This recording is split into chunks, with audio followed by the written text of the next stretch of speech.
하나님의 비밀 교회라는 제목으로 같이 함께 말씀을 나누겠습니다. 우리는 지난주 유다에 관한 이야기를 믿음에 관한 교훈으로 받았습니다. 유다 12지파의 한 사람으로 태어났고 또 약속의 자녀로 태어났던 그 유다가 갑자기 믿음이 무너진 이야기를 우리는 창세기 38장을 통해서 살펴보게 되었습니다. 어떻게 이 약속의 자녀였고 12지파의 한 사람이었던 이 유다가 그렇게 쉽게 믿음이 허물어질 수가 있는가에 대해서 38장 1절에서부터 성경은 그 원인을 시작하고 출발합니다. 같이 읽어보겠습니다. 시작. 그 후에 유다가 자기 형제들로부터 떠나 내려가서 아둘람 사람 히라와 가까이 하니라. 아멘. 여기 보니까 자기 형제들로부터 떠나 내려갔다 이렇게 말하고 있습니다. 여기서 중요한 게 뭐냐면 이 공동체가 얼마나 중요한가를 여기서 보게 되는 것입니다. 자기 형제를 떠나갈 때, 공동체를 떠나갈 때 이게 얼마나 위험한 순간이 되는지, 이게 얼마나 우리 믿음에 아주 독소와 같은 영향력을 제공하는지를 보게 되는 것입니다. 그래서 오늘은요, 지난주 말씀에 연결해서 다른 본문이지만 에베소서로 건너가서 과연 이 공동체가 무엇인지, 그리고 이 공동체를 우리에게 주신 이유가 무엇인지, 그래서 이 공동체에 속한 나는 어떻게 살아야 믿음을 온전히 지켜낼 수 있는지 함께 살펴보도록 하겠습니다. 자, 에베소서는요, 교회의 비밀, 공동체 비밀을 기록한 책으로 유명합니다. 그래서 에베소서를 보게 되면 교회에 대한 모든 신비, 교회에 대한 모든 이야기가 다 나옵니다. 그래서 에베소서를 통해서 우리는 교회를 잘 배울 수가 있는데, 이 에베소서는 사도 바울이 옥중서신으로 에베소 교인들에게 전달한 책입니다. 바울은 에베소 교회를 참 사랑했어요. 당시 에베소는 로마 제국의 중심지였거든요. 그래서 선교 여행 말미에 이 에베소에 3년간 머무르면서 두란노 서원에서 꾸준히 말씀을 전하기도 했던 것입니다. 사도행전 19장, 20장을 보게 되면 사도 바울이 에베소에서 했던 사역들이 쭉 기록이 되어 있습니다. 여기 보면 이 사도 바울이 에베소에서 얼마나 열정적으로 사역을 했던지 정말 이 에베소의 부흥이 나타났습니다. 사도행전 19장에 보게 되면요, 어떤 일이 벌어졌는가? 마술사들이 다 개종을 해버립니다. 옛날에는 이 마술사들이 많았거든요. 근데 마술사들이 개종했다. 아무도 안 놀라시는데 이게 마치 어떤 것과 같은 거냐면요, 저기 불국사의 스님들이 다 그냥 예수님 믿은 거예요. 이제 와닿으시죠?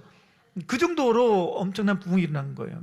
그뿐만 아니라 아데미 여신을 섬겼던 백성들이 복음 앞에 굴복되는 역사가 일어나고요, 다 그냥 집에 있던 우상들을 들고 와서 태워버리고 이런 일들이 나타났었어요. 그러니까 심지어는 그 당시에 아주 경제의 중요한 축을 담당했던 게 뭐였냐면 우상 제작자들이었습니다. 우상을 만들던 우상 제조업자들이 그냥 바울 때문에 사람들이 다 예수님 믿어버리니까 장사가 안 되니까 이 사람들이 몰려와가지고 큰 소동을 일으켰던 이야기도 사도행전에 기록이 되어 있습니다. 자, 그리고 이제 20장 가보게 되면 이 사도 바울이 예루살렘으로 떠나기 위해서 이제 밀레도에서 성도들과 이별하며 에베소 사역이 마무리가 되어집니다. 자, 그런데 바울이 떠난 후에 이 에베소 교회로부터 슬픈 소식이 전해져 옵니다. 다름 아니라 에베소 교회 안에 성도들 간의 갈등이 일어나고, 그래서 교회가 위기에 빠진 거예요. 이 갈등이 얼마나 컸던지 그것 때문에 교회를 떠나가는 성도들이 생겨나고, 또 그거를 지켜보는 성도들도 시험받아가지고 이 교회가 전체가 그냥 신앙의 위기에 봉착하게 된 것이었죠. 자, 그럼 이쯤 되면 바울이 어떻게 해야 옳겠습니까? 바울이 그냥 가가지고 야, 누구는 어떻고, 야, 이 사람은 어떻고, 이건 잘못했고, 이 일은, 이런 문제는 이렇게 해결해야 되고, 이렇게 시시비비를 잘 가려주어서 문제를 해결해 줘야 될 것 같은데, 사도 바울이 어떻게 했냐면 편지를 씁니다. 그게 뭐냐면 에베소서예요. 그래서 에베소서를 편지를 썼는데 이 에베소서를 읽어보게 되면 누가 잘했고 못했고 이거는 이렇게 해결하고 저건 저렇게 해결하고 그런 얘기가 한 개도 안 나와요. 무슨 얘기가 나오냐면 교회를 설명합니다. 교회를 얘기를 해요.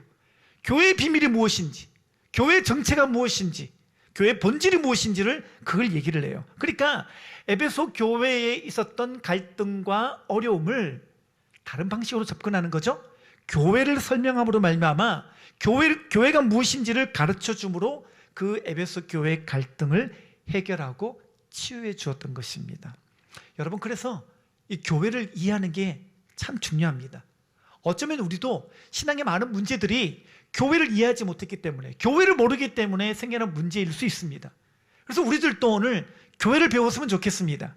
공동체가 무엇인지 교회를 알면, 또 오늘 이 설교 제목인 것처럼 하나님의 비밀인 교회를 내가 온전히 깨달아 알게 되면은요, 다시 한번 우리들도 우리의 모든 문제들을 극복하며 우리 앞에 있는 모든 상황들을 잘 돌파하며 전진하게 될 줄 믿습니다. 자, 그래서 교회를 좀 이해하는 게 중요한데, 먼저 에베소서 3장 6절을 보겠습니다. 같이 읽겠습니다. 시작. 이는 이방인들이 복음으로 말미암아 그리스도 예수 안에서 함께 상속자가 되고 함께 지체가 되고 함께 약속에 참여하는 자가 됨이라. 아멘. 자, 여기 보면 이렇게 적어놨습니다. 이는 이방인들이 복음으로 말미암아, 복음을 전해 듣게 되면, 쉽게 말하면 예수님 믿으면 이 말이에요. 자, 예수님 믿으면 우리 가운데 세 가지 일이 일어납니다. 이게 동시에 일어나는 거예요. 예수님 믿게 되면 우리 안에 세 가지 일이 일어나는데, 첫 번째가 뭐냐면 상속자가 되고, 쉽게 말하면 구원 얻게 됩니다. 두 번째가 뭐냐면 지체가 되고 교회가 되는 것이고요. 세 번째가 뭐냐면 약속에 참여하는 자, 즉 주님이 약속하신 그 천국을 소유하게 된다라는 것입니다. 그래서 예수님 믿자마자 우리 가운데 벌어지는 세 가지가 있다고요. 세 가지가. 첫 번째가 뭐라고요? 구원. 두 번째가 교회가 되는 것. 세 번째가 천국 가는 거예요. 세 가지가 중요합니다. 네, 벌써부터 눈이 가물가물거리며 난 누구, 여긴 어디 이런 분이 계시는데, 자, 눈을 잘 뜨시기를 바랍니다. 집중하여 말씀을 들으시기 바랍니다. 오늘 말씀이 되게 중요한 말씀이기 때문에 입신하여 저기 계시면 안 되고 오늘 여기 계셔야 됩니다. 지금 여기서 오늘 주시는 주님의 말씀을 듣게 되시기를 바랍니다. 자, 예수님 믿으면 세 가지 사건이 벌어진다고요. 자, 첫 번째가 뭐라고요? 구원을 얻게 됩니다. 두 번째가 뭐라고요? 교회가 되고요. 세 번째가 천국을 가게 된다는 거예요. 자, 그런데 한국 교회가 1번, 3번은 잘 가르쳤어요. 근데 2번을 잘 가르치질 않았어요. 그래서 많은 사람들이 예수 믿으면 구원받고 천국 가는 것은 이해를 해요. 그런데 2번, 내가 예수님 믿는 즉시 교회가 된다라는 사실은 잘 몰라요. 그걸 모르는 거예요. 그러니까 내가 지금 교회를 다니고 있음에도 불구하고 내가 교회라는 걸 모르는 거죠. 그러니까 여러분들이요, 잘 구분해야 될 게 있어요. 여러분, 교회를 다니는 것과 교회가 되는 것은 다른 이야기입니다. 경상도 말로 교회 댕기는 거하고 교회가 되는 거는 다른 이야기라는 거예요. 여러분, 그래서 이 사도 바울이 교회의 비밀을 소개하면서 이 교회가 얼마나 신비롭고 놀라운 것인지, 그래서 우리가 그저 교회를 다니는 것만이 아니라 내가 교회가 되고 내가 교회를 세우는 사명을 가지게 되면 어떤 놀라운 일이 벌어지는지를, 이것을 에베소서를 통해서 소개하고 있는 것입니다. 여러분, 그래서 중요한 건 뭐냐면, 여러분, 예수님 믿으면 내가 자동적으로 구원받고 천국에 가기도 하지만 또 하나 중요한 게 있어요. 그게 뭐냐면 내가 예수님을 믿자마자 교회가 된다는 사실입니다. 할렐루야. 내가 예수님 믿으면 난 교회예요. 교회가 되는 것입니다. 그래서 오늘은 에베소서를 통해서 이 교회를 알아보도록 하겠습니다. 자, 교회가 뭘까요? 내가 교회가 되는데 이 교회가 뭘까요? 결론부터 말하자면 교회는 예수 그리스도를 머리로 하는 몸입니다. 다 같이 보겠습니다. 예수 그리스도를 머리로 하는 몸이다. 이 교회예요. 교회의 정의를 여러분이 이 시간 다시 머릿속에 딱 각인시켜 놓으시기를 바랍니다. 한 번 더 하겠습니다. 교회가 뭐라고요? 한 번 더 하겠습니다. 교회가 뭐라고요? 아멘, 아멘. 자꾸 했던 말 또 하시기네. 사도 바울도 그랬어요. 내가 같은 말을 하는 것을 용납하라 그랬습니다. 자꾸 이렇게 말을 자꾸 반복해야 여러분이 각인이 되는 거예요. 교회가 뭐라고요? 예수 그리스도를 머리라는 몸이라는 거예요. 자, 에베소서 1장 21절부터 23절 성경에 나와 있어요. 같이 읽겠습니다. 시작. 모든 통치와 권세와 능력과 주권과 이 세상뿐 아니라 오는 세상에 일컫는 모든 이름 위에 뛰어나게 하시고 또 만물을 그의 발 아래에 복종하게 하시고 그를 만물 위에 교회의 머리로 삼으셨느니라. 교회는 그의 몸이니 만물 안에서 만물을 충만케 하시는 이의 충만함이니라. 아멘. 자, 여기 보니까 여기 소개되고 있는 교회를 잘 보시기 바랍니다. 교회가 뭐라고요? 교회는 예수님이 머리가 되시고 교회는 그분의 몸이라는 거예요. 교회는 예수님이 친히 머리가 되어주시고 교회는 그분의 몸이 되어 있는 거예요. 자, 여러분 이 구절을 잘 보세요.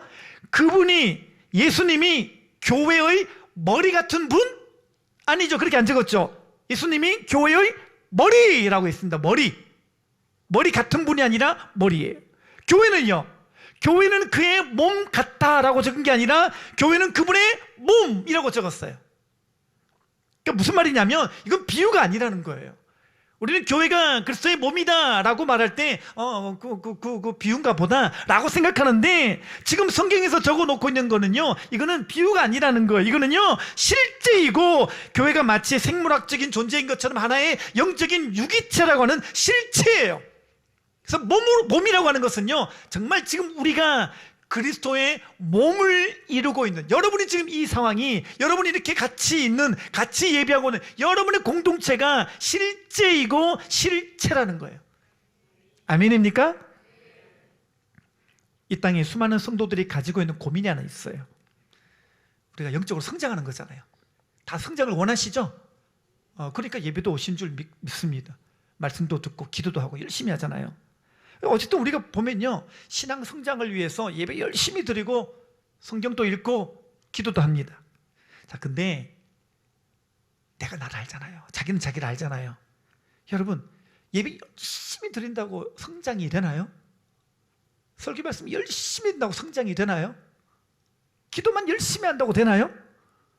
사실은 그런 갈급함 때문에 성경을 잘 가르쳐 준다라는 세미나도 가보고 유튜브도 들어보고 이렇게 합니다. 저도 세미나 많이 다녀봤거든요. 많이 다녀봤는데 제가 세미나를 많이 다녀본 결과 갈증은 채워지는데요, 성장은 아니에요. 성장이 되는 건 아니에요.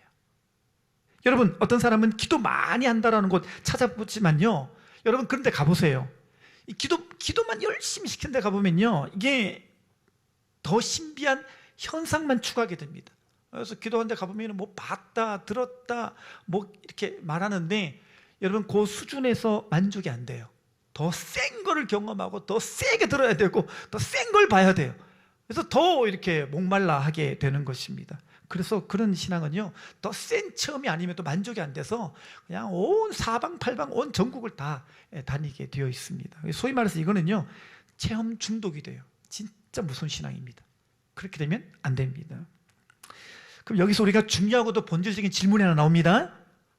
내가 이만큼 했는데, 난 이만큼 이렇게 기도하고, 난 이만큼 성경 읽었는데 난 왜 이렇게 성장이 안 되나? 그죠? 성장이 되나요? 한번 손 들어보시기 바랍니다. 수십 년 동안 성경 읽고 말씀 읽고 기도했는데 나 성장이 됐습니다. 아니죠, 그죠? 난 나를 알잖아요. 그렇게 성장이 되는 게 아니에요.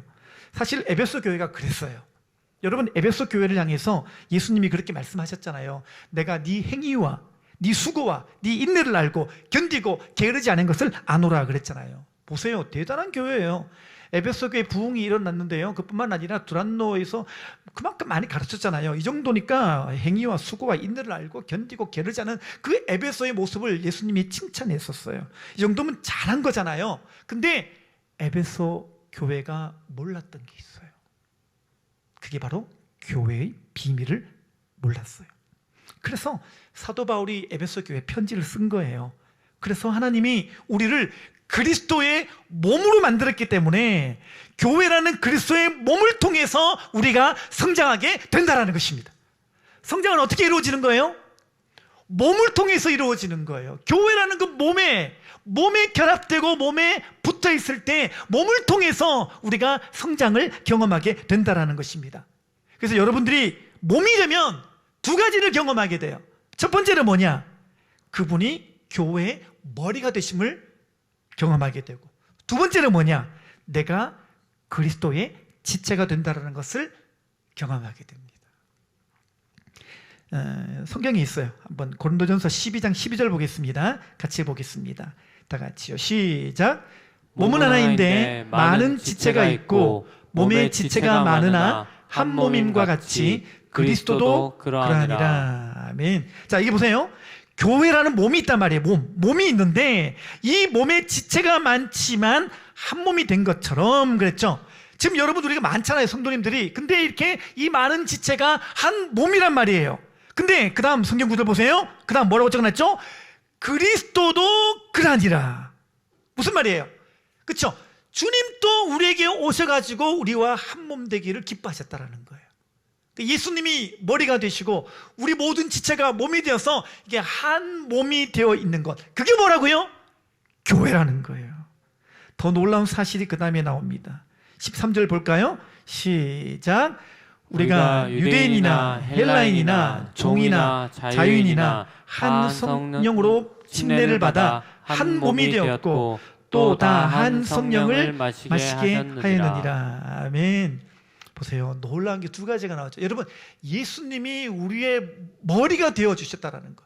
그분이 그냥 몸이 돼가지고 그분이 다 알아서 하실 수가 있는데 예수님은 그렇게 하지 아니하시고요. 우리의 몸이 되기로, 우리의 몸의 머리가 되기로 작정하셨다라는 거. 저는 이 말씀 읽을 때마다 늘 황송합니다. 주님이 어쩌자고 이런 큰 몸을 하시나? 우리를 뭘 믿고 주님께서 우리를 몸으로 삼으셨나? 왜 나를 몸으로 두셨을까?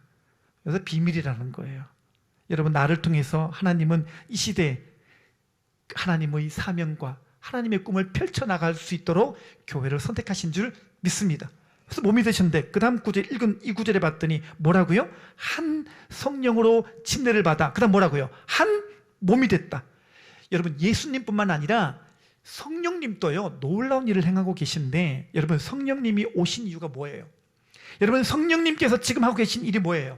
여기 있는 이 말씀처럼 성령으로 한 몸이 되는 거예요. 그러니까 성령님은요 우리 안에 오셔가지고 막 내 속을 뭐 뜨겁게 하시고 뭐 방언만 하게 하시고 그런 일에 하시는 것만이 아니라 성령님의 주된 사역 중에 하나가 뭐냐면 우리로 하여금 한 몸이 되게 하시는 거예요. 아멘입니까? 네, 성령님이 계속 일하실 때, 성령님이 역사하실 때 우리 안에 보일러처럼 뜨겁게 하는 것만 하는 게 아니라 지금 하시는 역할은 뭐냐면 여러분들을 하나 되게 하는 거예요. 여러분, 그래서 사도행전 2장에 오순절 성령님이 강림하시는 그날이 신약교회 탄생한 그날이거든요. 여러분, 그날 성령님이 오신 이유와 목적이 뭐냐면 교회를 세우기 위해서 오신 거예요. 성령님은 교회를 세우고 교회를 하여금 한 몸이 되도록 각 지체들을 한 몸으로 엮어주는 일들을 지금 하고 계신 줄 믿습니다. 여러분, 우리가 보면요 각 지체가 다 다르잖아요. 여기 계신 분들 얼굴이 같은 사람이 없어요. 쌍둥이도 자세히 보니까 얼굴이 좀 다르더라고요. 다 달라요, 그죠? 놀랍죠? 근데 보세요, 얼굴이 다른 만큼 우리는 성격도 다 다르고 기질도 다르고 얼마나 다른지 몰라요. 특별히 성격 다르고 자라온 배경과 환경과 모든 게 다 다르잖아요. 그래서 어때요? 우리는 모여보니까 하나 되는 게 어렵고 불편해요. 우리끼리 얘기지만 볼 때마다 밥맛이잖아요. 좀 약간 하고 좀 힘을 내봐야겠다. 다시 얼굴을 쳐다보니까 시험 들게 하는 얼굴이잖아요. 저 사람 때문에 시험 들어 죽겠는 거예요. 참 우리가 이렇게 드러내고 말은 하진 않지만 여러분 마음 가운데 그런 마음들이, 불편한 마음들이 사실 있다는 말이에요. 근데 여러분, 그런 둘 된 존재들을 예수님께서 십자가에 못 박히신 이유가 뭐라고요? 이 둘을 하나 되게 하려 하심이라. 에베소서 말씀에서 그 얘기 하시는 거예요. 예수님이 십자가 달리신 이야기가 그저 구원만이 아니라 이 둘 된 우리를 하나 되게 하려고 예수님이 십자가 달리신 거예요. 이뿐만 아니라 성령님도 지금 뭐 하시는 거예요? 이 둘을 하나로 묶으시는 일을 하는 거예요. 아멘입니까? 그 일을 하고 계시는 거예요. 그래서 여러분들 이걸 다시 알고 옆 사람을 다 쳐다보면 다시 새롭게 보이는 게 있어요. 옆 사람의 이마에 뭐라고 적혀 있습니까? 공사 중 이렇게 적혀 있는 거예요. 아, 제가 공사 중에서 그렇구나. 그래서 그렇구나. 근데 여러분이 또 봐야 될 게 있어요. 여러분이 내 얼굴은 나는 못 보잖아요. 근데 거울을 유심히 보시기 바랍니다. 거울아 거울아 누가 제일 예쁘니? 그게 아니고요. 거울을 유심히 보시면은 내 이마에도 뭐가 적혀 있어요. 뭐라고요? 나도 공사 중 이렇게 적혀 있는 거예요. 여러분 앞으로는 거울 보실 때마다 내 얼굴에 나도 공사 중이라는 글자가 잘 보이게 되시기를 바랍니다. 어쨌든 중요한 게 뭐냐면 하나가 돼야 돼요. 한 몸이 돼야 돼요. 예수님이 그걸 위해 십자가 지셨고 예수님이 그걸 위해서 성령을 보내주셔서 성령님이 그 하나됨을 위해서 지금도 우리 가운데 일하고 계시는 게 바로 그 일이라는 것입니다. 자, 그러면 하나님이 왜 우리를 그리스도의 몸의 지체로 만드셨을까요? 두 가지 중요한 이유가 있습니다. 오늘 두 가지 함께 살펴보려고 합니다. 이 둘 다 몸의 비밀과 연결되어 있어요. 몸의 비밀. 자, 첫 번째는 뭐냐? 이 몸의 비밀은 뭐냐? 첫 번째, 여러분, 몸이 자라지 않으면 그 지체가 자라질 않아요. 몸이 자라면 지체가 함께 자라는데 몸이 안 자라면 지체도 안 자라요. 여러분, 그래서요, 교회로 함께 자라는 게 정말 중요한 거예요. 교회로 함께 자라야 돼요. 그러니까 여러분이 교회가 안 되면 여러분 혼자 이렇게 신령한 척해도 그거는 신령한 척이지 그게 성장은 아니에요. 여러분 어떤 사람 보면은 되게 신령해 보이는 사람이 있어요. 막 혼자 방언하고 혼자 뭔가 신비한 체험 다 하고 오 신령하다 이렇게 보일 수 있거든요. 근데요 신령해 보이는 거하고 성장한 거하고는 다른 거예요. 이거를 고린도전서 1장에서 바울이 그 얘기를 해요. 여러분 고린도 교회가 그랬거든요. 사도 바울이 그 얘기를 해요. 고린도전서 1장에 가보게 되면 이야 너희가 언변이 지식이 풍족하고 은사에 부족함이 없구나. 실제로 고린도 교회만큼 은사가 많이 나타나는 교회가 없어요. 성도들이 툭 건들면 웬만하면요 다 예언하고 방언하고 귀신 쫓고 막 그랬단 말이에요. 근데 그렇게 말하고 이렇게 말하잖아요. 그러나 너희가 어린 아이와 같도다라고 말을 해요. 무슨 얘기예요? 그쵸? 여러분 고린도 교회 안에 뭐 방언하고 예언하고 귀신 쫓고 막 그런 일이 일어난데 이 사람들은 서로 다투고 교회가 안 되는 거예요. 보고 뭐라 그래요? 너희가 어린아이다라는 거예요. 성장 못했다라는 거예요. 여러분 신령한 거를 성장한 거라고 착각하시면 안 됩니다. 예. 여러분 오늘 다시 말씀드립니다만 결론이자 핵심입니다. 성장은 어떻게 이루어집니까? 교회가 돼야 돼요. 교회가 되어야 성장이 이루어지는 것입니다. 지난주에 박준용 형제가 드디어 아이를 낳았습니다. 물론 승리 자매가 낳았지만 예. 그 전에 박준영 형제가 매주 우리 차영팀 모임 때마다 아기 초음파 사진을 매주 보여주고 자랑을 합니다. 예, 원래 부모가 되면 다 그렇습니다. 얼마나 자랑을 하는지 저한테도 보여주더라고요. 제가 봤는데 신기하더라고요. 아기 초음파가요. 요만한데 요만한데 보세요. 인체는요. 인체는 0.2mm 크기 보이겠습니까? 0.2mm 크기의 수정란이 착상되면요 이게 2개월 지나면요 뇌와 신경세포가 다 만들어진답니다. 근데 가만히 살펴보면요 이게 이제 2개월 지나면 키가 2cm가 돼요. 이만큼이네. 키가 2cm가 되는데요 몸무게는 8g이에요. 근데 신기한 게 있습니다. 2cm 8g인데 그 안에 심장과 간과 위와 장기가 그대로 같이 자라요. 그뿐만 아니라 손과 발도 같이 자라요. 신기하죠? 네. 그래서 이렇게 초음파 사진을 보면서 이렇게 걱정하는 분이 계십니다. 얘는 왜 머리만 크지? 네, 머리만 큰 거는 아빠가 그래서 그런 거겠죠, 그죠? 네. 이게 자꾸 사진 이상하다고 하시면 안 됩니다. 예. 얘는 발만 크지? 예, 그거는 자기가 그런 건데. 조금 클 수는 있지만요. 중요한 게 있습니다. 균형 있게 같이 자라나요. 여러분, 어떤 애는 봤더니, 어느 날은 심장이 툭 생기더니, 그 다음 날은 장기가 생기더니, 그 다음 날은 머리가 생기고, 그 다음에는 손이 생기고, 그 다음 발이 생기고, 이렇게 되나요? 아니라는 거예요. 여러분, 아이가 자라는 걸 가만히 보면요.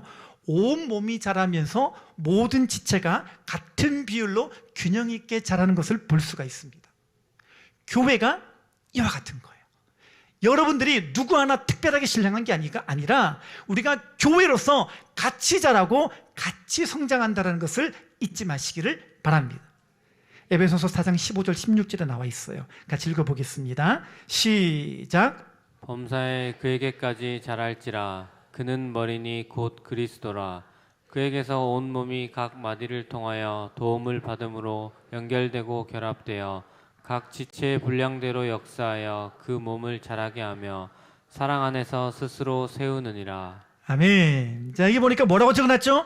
각 지체가 분량대로 역사하여 그 몸을 자라게 한다고 적어놨어요. 다른 번역을 보면요, 이렇게 적어놨습니다. 온 몸은 각 부분이 영양분을 받아 함께 자랍니다. 함께 자랍니다. 각 지체가 머리로부터 영양분을 받아서 함께 자라는 거예요. 그러니까 나만 자라는 게 아니라 각 지체의 분량대로 그 몸이 함께 자라는 줄 믿습니다. 그걸 꼭 아셔야 돼요. 이게 그 비밀인데, 이걸 알고 나면요, 오늘 우리가 이게 자라는 게 내가 교회를 통해서 자라야 되는구나 라는 결단이 생겨나게 되는 것입니다. 그래서 주님은 교회는요, 특별하게 한 사람만 탁월한 게 아니라, 한 사람만 자라는 게 아니라 같이 자라도록 디자인을 하신 것을 깨닫게 됩니다. 누가요? 하나님이. 골로새서 2장 19절 보겠습니다. 시작. 온몸이 머리로 말미암아 마디와 힘줄로 공급함을 받고 연합하여 하나님이 자라게 하심으로 자라느니라. 아멘. 여기 보니까 하나님이 자라게 하심으로 자라느니라. 하나님이 자라게 하심으로 자라느니라 라고 말했습니다. 여러분, 그러니까 하나님은요, 한 성도가 자라나는 방식을 어떻게 정하셨어요? 머리 대신 예수님을 통하되 교회의 마디와 힘줄로 공급을 받고 연합해야 자라는 거예요. 그래야 성장하는 거예요. 여러분, 진짜 성장하고 싶으십니까? 교회가 되십시오. 여러분이 진짜 성장하고 싶으십니까? 마디에게 붙어있게 되시기를 바랍니다. 세상은 이 개인이 노력하는 만큼 개인이 얻어가는 거죠. 근데 하나님의 공동체는 아니라는 거예요. 하나님의 공동체는 같이 자라나게 되어 있습니다. 그래서 네가 안 자라면 내가 안 자라는 거예요. 네가 자라면 내가 자라는 거예요. 이게 중요합니다. 그래서 여러분들이 그냥 각개전투해가지고 나만 성경 열심히 읽고 나만 기도하고 나만 열심히 봉사하고 나만 헌신했는데, 근데 자기는 자기를 알잖아요. 그래서 안 자라요. 뭔가 성장된 느낌이 안 드는 거예요. 여러분, 왜 안 자랄까요? 왜 안 자라요? 그렇죠. 네가 안 자라니까 내가 안 자라는 거예요. 얘가 안 자라면 나도 안 자라는 거예요. 그래서 하나님이 우리를 운명 공동체로 만들어 놓으신 거예요. 자, 옆에 목장 식구 앉아 있는데 지금 인사하겠습니다. 이렇게 인사합시다. 너만 잘하면 돼. 시작. 너만 잘하면. 아니, 여기 감정을 넣어서 말씀하시는데 감정을 넣지 마시고, 속으로 너 때문에 안 되는 거죠. 이렇게. 참. 여러분, 교회가 그리스도의 몸이라는 비밀을 깨닫기만 하면요, 이게 나만 자라서는 안 됨을 우리가 그거를 절실하게 알게 됩니다. 그래서 내가 자라려면 어떻게 된다고요? 저 사람과 같이 자라는 거예요. 그 김집사하고요? 예, 그렇습니다. 그 김집사하고 같이 자라야 됩니다. 그 인간하고요? 네, 맞습니다. 어금니 꽉 깨물더라도 그 인간하고는 같이 자라야 되는 거예요. 여러분, 같이 자라도록 하나님이 그렇게 각 목장의 마디와 힘줄을 통해서 공급받고 연합되어 자라게 하셨다는 것을 잊지 마시기를 바랍니다. 그러니까 우리가요, 정말 예수님을 닮아가려면요, 너를 키워내야 돼요. 내가 잘한다고 될 문제가 아니라 너를 키워내는 거예요. 여러분, 그래서 너라는 존재가요, 내가 자라기 위한 목적이 돼야 돼요. 이제 목적이 달라졌어요. 나만 잘한다고 되는 게 아니라 너를 키워내야 내가 되는 거예요. 이제는 목적이 내가 자라기 위함이 아니라 네가 되는 거예요. 내가 목적이 아니고 너가 목적인 거예요. 여러분, 그래서 양들이 참 오해를 할 때가 있어요.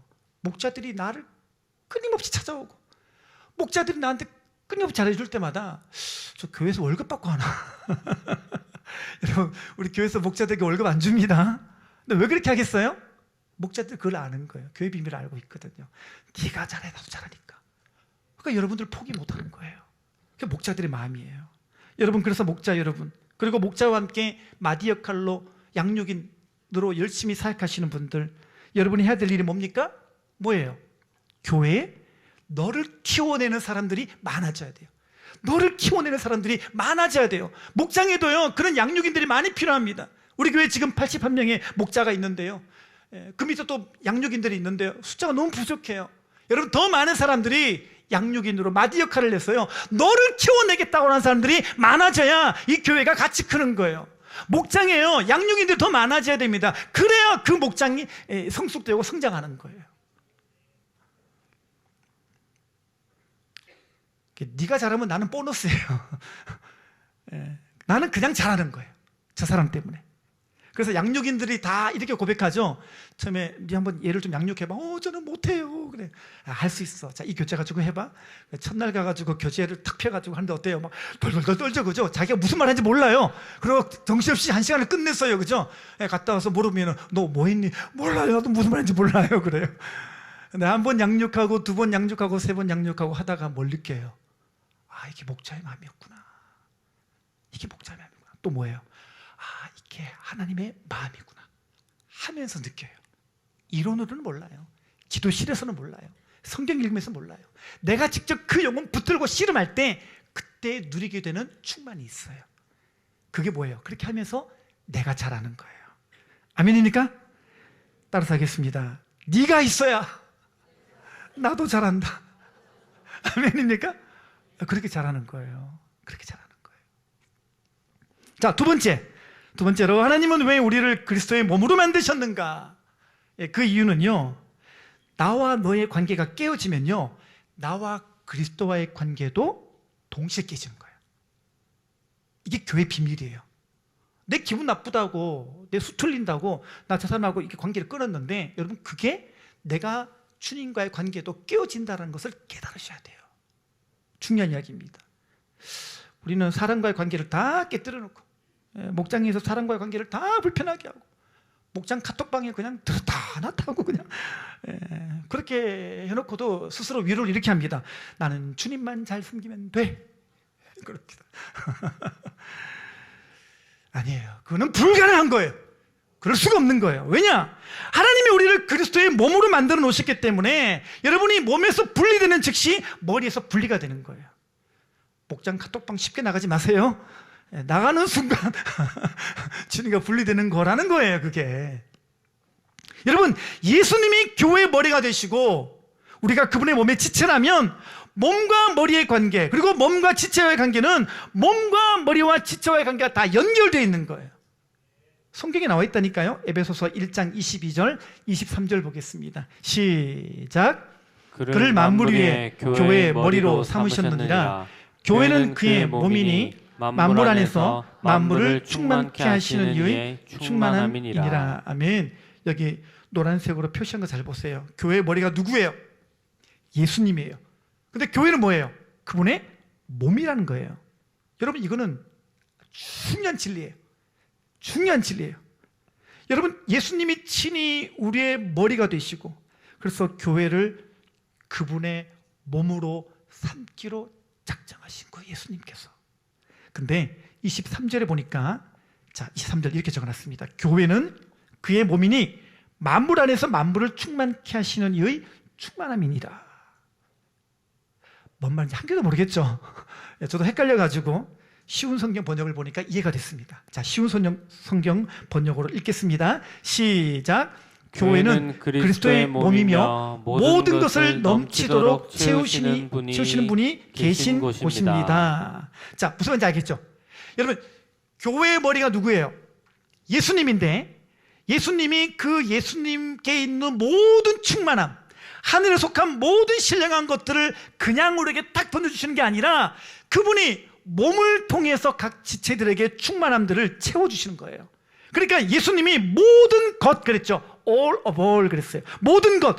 여러분, 예수님께 속한 모든 것들을요, 교회로 흘러가도록 하셔서 여러분들을 채워주도록 설계하시고 디자인하신 게 교회입니다. 아멘?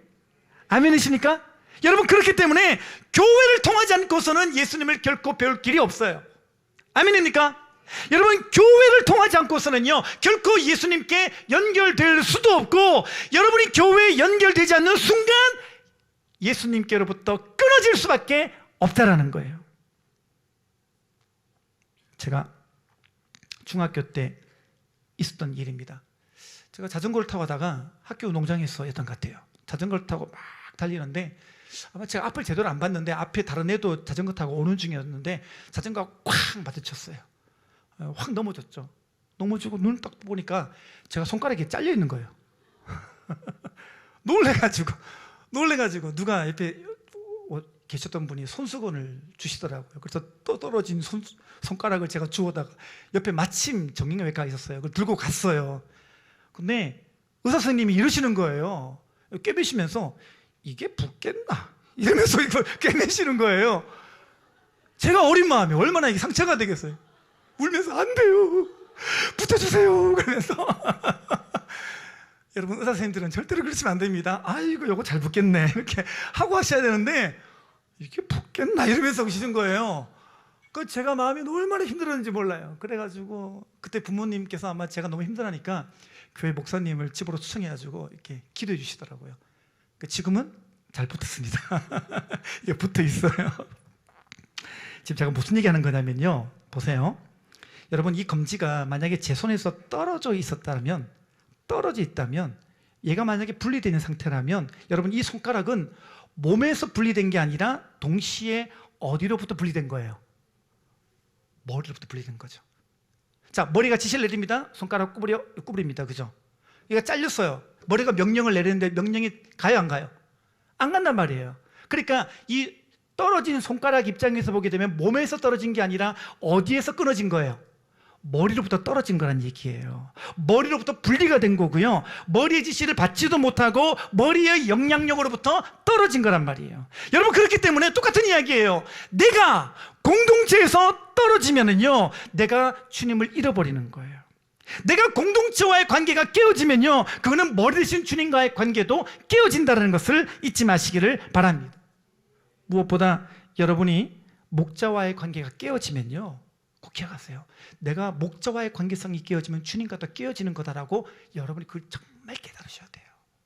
너무 중요한 이야기입니다.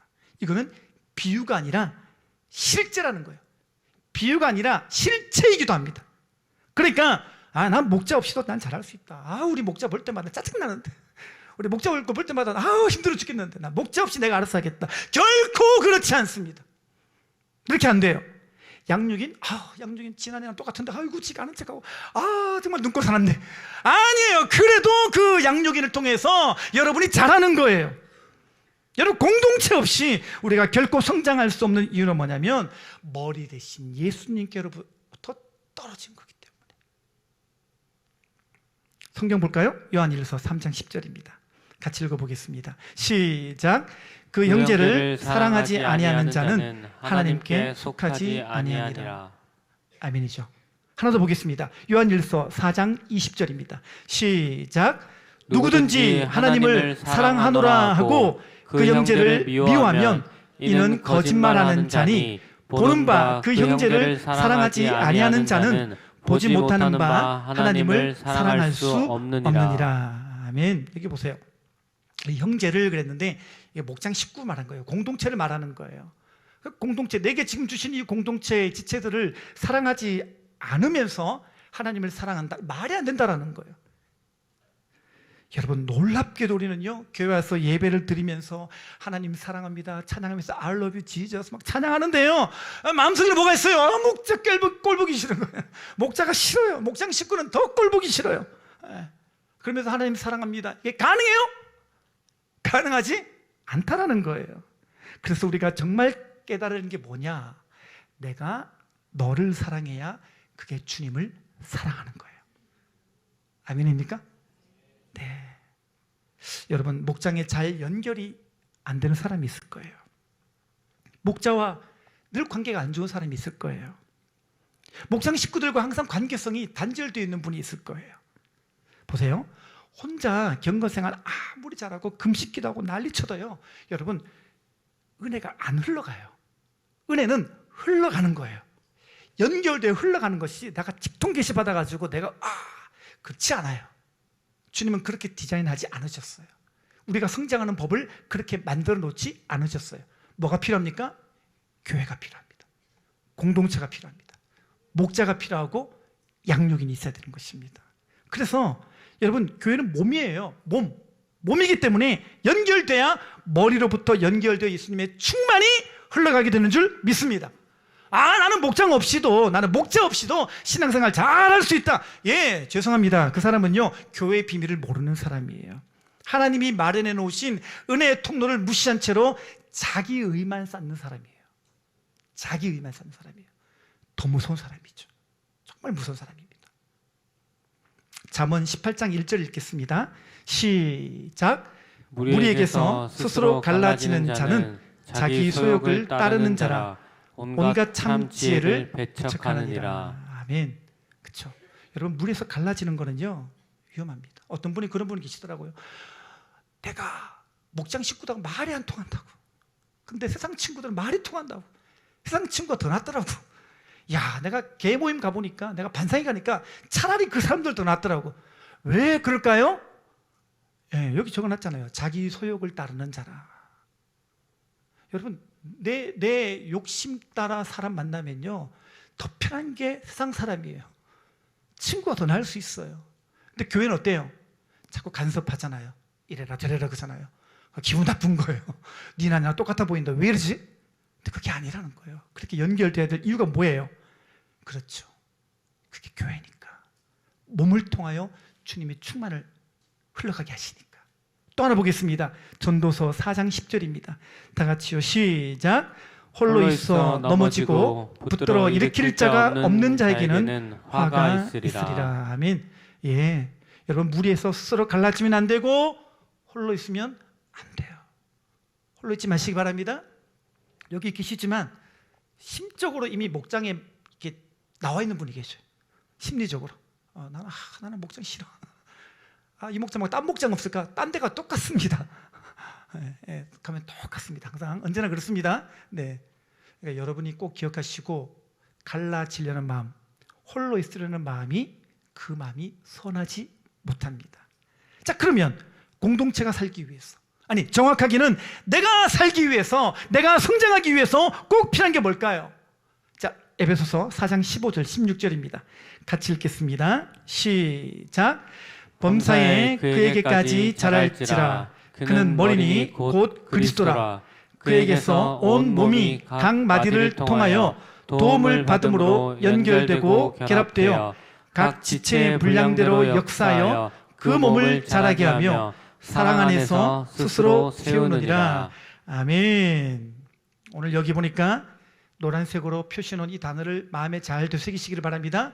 무슨 단어입니까? 연결되고 결합돼요. 한 번 더 뭐라고요? 연결되고 결합되는 거예요. 이걸 잘 되새기시기 바랍니다. 여러분, 손가락이요, 지 마음대로 떨어졌다가 붙었다가 떨어졌다가 붙었다가 그러면 안 됩니다. 예. 내 기분 따라 떨어졌다가 붙었다가 절대로 그러면 안 됩니다. 여러분, 몸에 잘 붙어 계셔야 됩니다. 자, 사도행전 9장 보면요, 사울이 다메섹에 기독교인들이 있다는 소식을 듣고 잡으러 가다가 다메섹 도상에서 예수님을 만나게 됩니다. 자, 그때 예수님이 나타나셔서 사울에게 뭐라고 합니까? 사도행전 22장 7절 말씀 읽어보겠습니다. 시작. 내가 땅에 엎드러져 들으니 소리 있어 이르되 사울아 사울아 내가 왜 나를 박해하느냐 하시거늘 그랬습니다. 자, 보세요. 여러분, 지금 사울은 예수님을 핍박한 적이 없어요. 지금 사울은 뭐 하는 중이에요? 다메섹에 가는 길에 거기 그 기독교인들 잡으러 가는 길이에요. 근데 예수님이 딱 나타나셔서 뭐라 그래요? 네가 왜 나를 핍박하느냐? 왜 나를 박해하느냐라고 말씀하십니다. 여러분, 이게 되게 소름 돋는 이야기예요. 무슨 얘기예요? 예수님은 자기 교회를 자기 자신으로 보신 거예요. 교회가 그분이에요. 여러분, 머리와 몸이 분리가 되지 않는 것처럼 예수님은 교회를 무시하는 것을 자기를 무시하는 걸로 보신 거예요. 예수님은 자기를 핍박하는 것을 교회를 핍박하는 것과 같은 걸로 보신 거예요. 그래서 여러분들이 교회 공동체와 연결되고 결합되지 않으면 예수님하고 상관이 없는 거예요. 그래서 우리가요, 예수 그리스도의 충만을 경험하려면 교회를 댕기는 수준에서 벗어나야 됩니다. 다니기만 하면 안 돼요. 에베소서에서 말씀하고 있는 그대로 몸과 지체로 연결되고 결합되는 일에 여러분이 인생을 드려야 됩니다. 연결되겠다, 결합되겠다. 어떤 희생이 있어도, 어떤 대가가 있어도 내가 목숨 걸고라도 이제는 내가 붙어있는 일에 내가 온 힘을 기울이겠다. 그렇게 될 때 정말 여러분이 머리 대신 예수님으로부터 이거 충만함이 여러분들에게 흘러가서 이제부터 여러분들의 삶은 다른 차원의 충만함을 경험하게 될 것이고 다른 차원의 하나님의 은혜를 누리며 살게 될 줄 믿습니다. 원인이 그거였어요. 내가 교회가 안 되니까 내 나름대로 내가 알아서 내 수준에서의 은혜를 경험하는 것이죠. 붙어보세요. 붙으면 다른 차원의 충만과 다른 차원의 은혜를 경험하게 될 줄 믿습니다. 그림 하나 보겠습니다. 여러분, 그림 보면은 이게 뭔지 아시죠? 워낙 유명한 그림이라서 이게 차 뒤에다가도 붙여놓고 집에도 붙여놓고 이렇게 장식품으로 붙여놓고 어떤 분은 목걸이도 붙여놓고 저게 뭐냐면 중간에 있는 글자가 익크투스 이렇게 헬라어로 투스라고 적어놨습니다. 지금 무슨 말이냐면 예수 그리스도는 하나님의 아들이시오 나의 구원자입니다. 요거를 앞 단어를 딴 거예요. 그래서 앞에만 따면은 익투스가 됩니다. 요게 이제 익투스라는 단어가 물고기거든요. 그래서 초대교회 당시에는 이 물고기 그림이 나는 예수님 믿는 사람입니다. 나는 암호였어요. 자, 당시에 그 AD 1세기 3세기까지 교회 핍박이 너무 심했었어요. 교회 핍박이 너무 심하니까 기독교인들을 그냥 잡아다가 무조건 그냥 사자밥이 되게 하고 십자가에 달려서 화형시키는 일이 너무 빈번했었어요. 자, 그러니까 당시에 기독교인들이 어떻게 모였을까요? 그래서 이분들이 머리를 어떻게 썼냐면요, 그 당시에 무덤이었던 카타콤으로 들어갑니다. 카타콤이 무덤이에요. 우리나라는 무덤이 봉분 형태잖아요. 공동묘지에 가면 다 이렇게 봉분 형태로 있는데 그 지역은 봉분 형태가 아니라 큰 바위를 굴을 파요. 사암이기 때문에 굴 파기가 쉬워요. 파놓은 다음에 그게 이제 경화가 좀 딱딱해지는데 그렇게 판 그곳이 얼마나 미로 같은지 몰라요. 예, 그래서 이제 거기 안에 들어가면 나올 길을 잘 찾지를 못할 만큼 어려워요. 근데 기독교인들이 예배는 드려야 되겠고 몸은 이루어야 되겠고 연결되고 결합은 돼야 되는데 모일 수가 없잖아요. 어떻게 합니까? 카타콤으로 들어가기를 시작합니다. 그래서 지금 또 많은 고급 발굴들 되고 있는데요, 카타콤에서 예배드린 이야기들이 많이 나오고 있어요. 그 흔적들과 그 증거들이 많이 보이고 있습니다. 근데 아까 말씀드린 것처럼 워낙 미로 같으니까 이 카타콤 딱 들어갔는데 길이 여러 갈래가 나오는 거예요. 그때 길잡이가 딱 서 있어요. 근데 그 사람한테 물고기 그림을 딱 그리면은 이 사람이 이쪽으로 가시오. 오늘 여기서 예배를 드립니다. 알려줘요. 그럼 그쪽으로 가는 거예요. 또 가다가 갈림길 나오는 거예요. 또 길잡이가 서 있어요. 그 물고기를 다 그래요. 이쪽으로 가십시오. 오늘 여기서 예배를 드립니다. 이렇게 해서 이제 미로 같은 그곳에 길잡이들과 함께 쓰였던 암호가 저 물고기 표시인 것입니다. 자, 그럼 우리가 여기서 중요한 질문 하나를 해야 됩니다. 여러분, 이렇게 핍박이 심하고 잡히면 죽는데 굳이 이렇게 힘들게 모일 필요가 있을까요? 그죠? 아니, 이런 상황이라면 그냥 집에서 재택근무하듯이 그냥 집에서 알아서 성경 읽고 알아서 기도하면 되잖아요. 핍박이 심하니까 그냥 그게 더 현명하지 않을까요? 그런데 왜 그렇게 익투스 암호를 그려가면서 위험하게 신호를 주고받으면서 카타콤 무덤에 들어가서 이렇게 예배하려 했을까요? 이게 다름 아니라 그렇게라도 연결되고 결합되려고 했던 몸으로서의 교회를 삶으로 고백한 것이 그게 초대교회 성도들이었던 것입니다.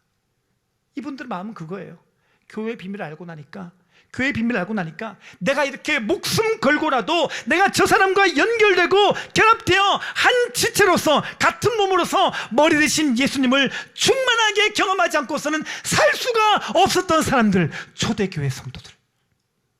차라리 목숨을 잃을지언정 저들과 연결되고 결합되는 것을 포기할 수 없다며 연결되려고 몸부림치며 그거를 정말 사는 길로 여겼던 사람들, 그들이 초대교회 성도들인 줄 믿습니다.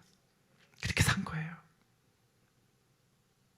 오늘 만약에 타임머신 타고 지금 여러분들을 그 시대로 만약에 되돌리면 여러분 중에서 몇 사람이 카타콤에 들어가실 수가 있을까요? 오늘 여러분들이 초대교회 성도들이 느꼈던 그 교회의 필요성을 여러분이 똑같이 경험하고 똑같이 느끼며 나도 그렇게 대가를 치러서라도 나도 그렇게 인생 걸고서라도 교회가 되기를 했으며 내가 교회를 세우는 인생이 되며 내가 저들과 연결되고 결합되어서 머리 대신 예수님의 충만을 공급받겠다, 이 길만이 살 길이다라고 느끼며 체감하며 결단하는 복된 성도님들이 여러분들 되시기를 주님의 이름으로 축원합니다. 여러분, 몸이 있어야 돼요. 몸이 있어야 돼요. 예. 몸 없이 그냥 주일날 헤어지면 빠이빠이 하고 월요일부터 토요일까지 무슨 삶을 사는지 알 수가 없어. 카톡에 답이 없어. 일심만 하고 귀신같이 그냥 나의 삶을 적들에게 알리지 마라 이러면서 거의 이제 자기가 이순신처럼 연결되기를 거부하고 알리기를 거부하고, 그럼 안 됩니다. 여러분, 몸이 있어야 돼요. 목숨 걸고서라도 함께 연결되고 결합되려는 그 나의 몸이 있어야 되는 거예요. 내가 연결되어져서 머리 대신 그 예수님께로부터 받는 그 충만을 사모하는 마음이 여러분들에게 꼭 있게 되시기를 바랍니다. 에베소서 4장 16절 다시 보겠습니다. 다 같이요. 시작. 그에게서 온몸이 각 마디를 통하여 도움을 받음으로 연결되고 결합되어 각 지체의 분량대로 역사하여 그 몸을 자라게 하며 사랑 안에서 스스로 세우느니라. 아멘. 자, 여기 봤더니 그러면 연결과 결합은 어떻게 되는 거예요? 어떻게 해야 연결과 결합될까요? 여기 중요한 얘기를 적어놨습니다. 마디를 통하여. 마디를 통하여. 여러분, 우리가 잘하고 성숙하려면요, 마디가 있어야 돼요. 마디를 통해서 도움을 받는 거예요. 여러분, 마디 없이 잘하는 일은 없습니다. 여러분, 마디 없이 성숙되는 일은 원래 없어요. 없는 거예요. 마디 없이 그냥 내가 직통기시 받아가지고 나 예수님 믿겠다, 그런 일은 있을 수도 없는 겁니다. 여러분, 그래서 예수님이 제일 슬퍼하시고 제일 안타까운 대목이 뭔지 아세요? 마디 없이 살아보겠다고 하는 사람들을 예수님이 제일 안타까워하고 제일 슬퍼하셨어요. 성경에 나옵니다. 마태복음 9장 36절부터 38절입니다. 다 같이요. 시작. 무리를 보시고 불쌍히 여기시니 이는 그들이 목자 없는 양과 같이 고생하며 기진함이라. 이에 제자들에게 이르시되 추수할 것은 많되 일꾼이 적으니 그러므로 추수하는 주인에게 청하여 추수할 일꾼들을 보내어 주소서 하라 하시니라. 아멘. 여러분, 예수님이 제일 슬퍼하시는 대목이 이거예요. 우리가 목자 없는 양같이 사는 거예요. 목자 없는 양처럼 그 모습으로 사는 거예요. 여기 보세요. 목자 없는 양과 같이 고생하며 기진하고 있잖아요. 자, 그러면 예수님께서 뭐라고 말씀하실 것 같아요? 내가 너의 목자가 되어줄 테니 너희는 나를 따르라. 이게 맞는 것처럼 보이죠? 아니죠. 38절에 뭐라고 적어놨습니까? 추수할 일꾼을 보내어 주소서. 여러분, 여기서 신앙생활이 다시 한번 정의되어집니다. 여러분, 신앙생활은 뭐예요? 신앙생활은요, 예수님이 보내주신 사람을 통해서 내가 예수님 배우는 거예요.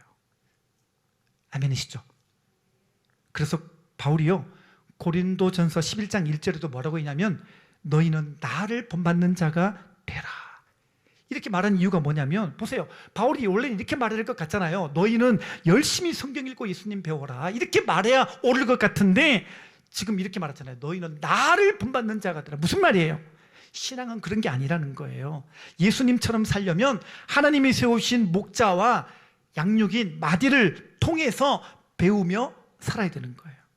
그래서 여러분들이 교회에서 애써야 될 게 있습니다. 그게 뭐냐면, 여러분들이 각각 개인적으로 하나님을 향한 믿음과 신앙을 위해서도 힘써야 됩니다만 동시에 여러분의 목자와의 관계성도 그만큼 중요해요.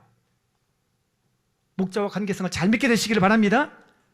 우리 교회 81명의 목자들이 있는데요, 여러분, 이 목자들이 전부 다 주님이 여러분들을 위해서 세우신 여러분들의 권위예요. 영적 권위예요. 하나님이 여러분들이 목자 없는 양같이 방황하며 고생하지 말라고 주신 사람들이에요. 목자들이에요. 다시 거꾸로 질문하겠습니다. 여러분들에게는 목자가 있습니까? 예, 축복해 보세요. 이 사람이 내 목자예요. 아니, 그거 말고요. 그 목자 말고 여러분들이 믿고 따를 목자가 있냐고요. 여러분들 정말 도움을 입을 목자가 있냐고요. 인생의 위기의 순간에 가장 슬플 때 찾아가서 내 마음을 토로하고 나누고 모든 걸 의지하고 목자를 통해서 예수님의 충만이 필요하니까 목자에게 나가가서 내 인생의 진로를 같이 고민하며 상담할 수 있는 진정한 목자가 있냐고요. 여러분, 초대교회 성도들이 카타콤에서 그렇게 핍박과 환난을 견디면서 지냈는데, 오래전에 카타콤의 벽에서 새겨진 글이 발굴되어서 소개되어진 적이 있습니다. 같이 함께 좀 보겠는데요, 저 혼자 읽으면 재미가 없으니까 노란색 부분을 여러분이 읽어주시면 감사하겠습니다. 제목, 나의 목자. 내가 셀에 처음 들어갔을 때 누가 친절하게 내 손을 잡아주고 내가 든든한 믿음에 서도록 기도해 주셨습니까? 네, 조금만 더 세련되게 이렇게 타이밍을 잘 맞춰주시면 감사하겠습니다. 자, 누가 나에게 사탄의 계략을 피하고 유혹의 미소를 멀리하여 나의 영혼을 은혜 안에 보호되게 훈계하였습니까? 내 영혼이 평화와 사랑으로 가득 차고 거룩한 승리가 내 가슴에 벅차오를 때 이토록 복받은 나를 보고 기뻐하신 분은, 무서운 시험이 닥쳐오고 먹구름과 어두움이 나를 둘러덮을 때 하나님의 능력을 의지하도록 명하신 분은, 세상의 고통이 내 마음을 찌르고 근심과 슬픔으로 내 마음이 상할 때 위로와 용기를 전해주신 분, 세상의 허영과 염려에 내 마음 들떠 요동칠 때 누가 이 헛된 욕망의 무서운 결과에 대해 경고했나요? 내가 복되고 즐거운 길에서 벗어나 방황하고 헤매일 때 누가 나를 위해 기도했나요? 우리가 당신과 기도에 손잡고 이 셀에서 사는 동안 예수의 영광 우리를 둘러싸 빛나고 한 가닥 먹구름도 이 빛을 뚫지 못하리. 내 생의 꿈이 끝날지라도 나는 울지도 않고 한숨도 짓지 않으리. 그때 우리 하늘나라에서 만나리. 아멘입니까? 아멘입니까? 여러분, 오늘 우리도 우리 인생에, 우리 교회에 이런 시 한 편 나와야 되지 않을까요? 혼자 천상천하 유아 독존으로 자라면서 나만 알고 나뿐이고 나면 되고 그렇게 인생을 사는 것이 아니라 철저하게 자기 부족한 모습을 인정하며 예수의 형상으로 빚어져가는 자들이 있을 때라야 주님이 기뻐하시는 교회가 될 줄 믿습니다. 여러분, 목자는요